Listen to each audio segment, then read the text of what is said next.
Deer aspirant and learner প্রত্যেককে welcome আজকের এই সেশনে। নতুন হলে অবশ্যই চ্যানেলটিকে সাবস্ক্রাইব করে এবং আপনাদের যে ইনফরমেশনগুলো প্রয়োজন রয়েছে অবশ্যই কমেন্ট করতে পারেন। আমার কয়েকজন স্টুডেন্ট জানিয়েছেন যে এই প্রবলেমগুলো ফেস করছে, সেই নিয়ে আজকের এই সেশন। এসএসসি যদি আমি ওয়েবসাইটে যাই, দেখুন এখানে ক্লিক করা মাত্র একটা ওল্ড ওয়েবসাইট রয়েছে।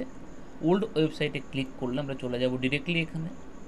দেখুন এখানে পরিষ্কার করে বলা রয়েছে সাবজেক্ট নিয়ে, সিলেবাস 9, 10 এবং 11, 12 সিলেবাস রয়েছে এবং এছাড়া কিন্তু পেমেন্টের ইস্যু হচ্ছে। আজকে এই সিলেবাসটা আপডেট করে দেওয়া হয়েছে, গতকালকে আপডেট করা হয়েছে এটা, এবং পেমেন্ট নিয়ে ইস্যু আগেই কিন্তু বলা হয়েছিল যে যাদের যাদের পেমেন্ট ইস্যু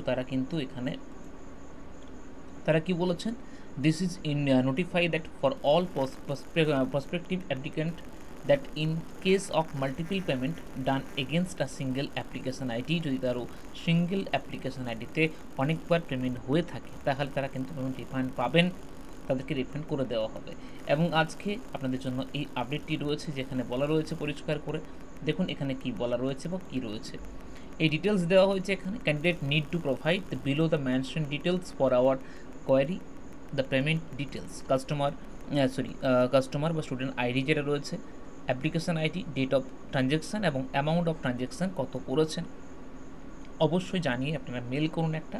সেই মেল, সেটা একটা বা দুটো যখন মেল হতে পারে, সেটা যতগুলো করে ততগুলোই করবেন এখানে, এবং সেই রিলেটেড কোয়ারি করলে আপনাদেরকে এটা সলভ করে দেওয়া হবে। অতএব পেমেন্ট নিয়ে কোনো ইস্যু থাকছে না। আর সিলেবাস নিয়ে আগেই বললাম যে কী কী রয়েছে। যদি কোনো প্রশ্ন থেকে থাকে অবশ্যই কমেন্ট জানান। দেখা হচ্ছে নেক্সট সেশনে। ভালো থাকুন প্রত্যেকে, সুস্থ থাকুন প্রত্যেকে, অ্যান্ড প্রিপারেশন কন্টিনিউ করুন ঠিকঠাক রিদমে।